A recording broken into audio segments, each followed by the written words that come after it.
যেহেতু আমি বিয়ে করেছি আমি সেটা জানানোর কথা ছিল, আমি জানিয়েছি এতটুকুই।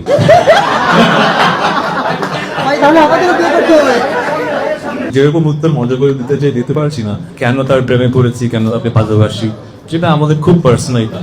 একা ঘর আমার গানের কনসেপ্টে এরকম যে ভালোবাসার মানুষ ছিল ঘরে, কিন্তু এমন কিছু একটা হয়েছে যে দূরত্ব তৈরি হয়েছে।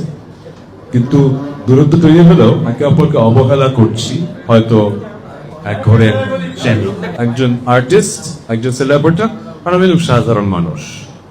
আমি কিন্তু যখন এখানে মানুষ দেখে মনে হবে যে আমি বিগ সেলিব্রিটি, তা আমার জীবনটা খুব সাধারণ। কিন্তু আমি কিন্তু সুপার শপে ঘুরি, আমি কিন্তু মাঝে মাঝে মাস্ক করে রিক্সায় উঠলাম, না রিক্সায় ভুল বললাম, আমি হাঁটাহাঁটি করি। কিন্তু মানে আমি খুব সাধারণ একটা মানুষ, ঠিক আছে?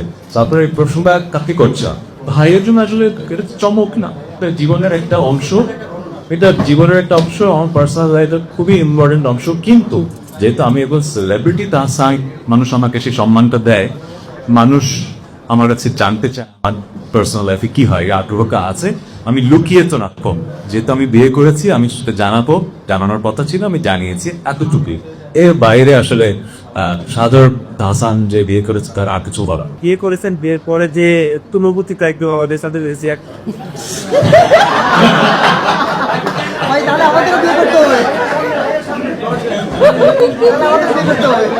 বিয়ের পরের অনুভূতি আচ্ছা অনেকভাবেই পাওয়া যায়। হয় কি হিউমার না, রসবোধ। আর আমাদের দেশের হিউমারের অ্যাকসেপ্টেন্সের ক্যাপাসিটি কিন্তু এক এক রকম। যেমন অনেক দেশে কিন্তু স্ট্যান্ড আপ কমেডি ব্যাপারটা খুব বড়, আমাদের দেশে ইন্ডাস্ট্রিটা বড় না, কারণ আমাদের দেশের রসবোধটা একটু ডিফারেন্ট। আমরা সবকিছুতে রসবোধটা আনতে পারি না, আবার সবার কাছে বোঝা হয়। এই জন্য এই প্রশ্নের উত্তরকে যেভাবে দিলে আমার মজা লাগতো সেভাবে দিতে পারছি না। কারণ আমার যেটা মনে হয় যে আমরা একটু আমাদের জাতিগতভাবে একটু বেশি জাজমেন্টাল, সবকিছুতে চুলচেরা বিশ্লেষণ করি। আর আমরা যারা একটু পরিচিত হয়ে যায়, আমরা সবসময় মনে হয় একটা স্পটলাইটের নিচে জাজ হচ্ছি। এই জন্য হয়তো এই প্রশ্নের মানে যেরকম উত্তর মজা করে দিতে চাই দিতে পারছি না, অনুভূতিটা খুবই সাধারণ মানুষ হিসেবে আমি বিয়ে করেছি, আই এম ভেরি হ্যাপি। এবং সেলিব্রিটি হিসেবে কোটি মানুষের ভালোবাসা পাচ্ছি, শুভাকাঙ্ক্ষীদের উইশ পাচ্ছি, এটা নিয়ে আমি খুবই হ্যাপি। বাট আমার একটা দেশে বসবাস করি যেখানে আসলে সব দেশে নেগেটিভিটি থাকে, আমাদের দেশে একটু বেশি চর্চা হয় এবং কাটতির জন্য এই ব্যাপারটা হয়। সবাই কাটতির কথায় চিন্তা করে, আমি তাদেরকে দোষ দেবো না।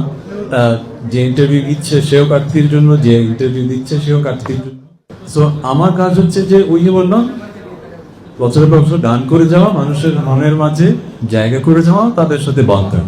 18 কোটি মানুষই তো আমার শুভাকাঙ্ক্ষী নয়, তাই আমি এটা বুঝি। পৃথিবীতে এমন কোনো মানুষ তো নাই।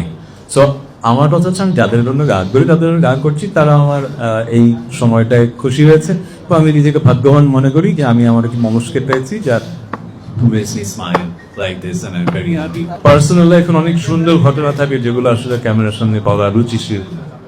সো আমি কেন তার প্রেমে পড়েছি, কেন তাকে ভালোবাসি, যেটা আমাদের খুব পার্সোনাল। একটা সময় হয়তো ব্যাপারগুলো একভাবে দেখতাম, এখন যেভাবে দেখি যে it's a blessing to be married. So I feel like আমি মেকি কোনো কথা বলে আসলে আপনাদের শোনাতে চাই না। I feel like life is amazing because I have met this person.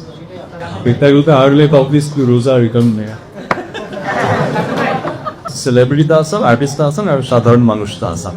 আমি পুরো ব্যাপারটাই আসলে একজন সাধারণ মানুষ, সে তার জীবন সঙ্গী খুঁজে ফেলেছে, তাই করেছে। এর বেশি আমি কথা বলে পুরোটা মানে এটা একটা ন্যাশনাল ইস্যু আর বানাতে চাই না। আমার ভক্তদের জানানো দরকার ছিল, আমি বিয়ে করেছি, জানিয়েছি এতটুকু। ইয়ে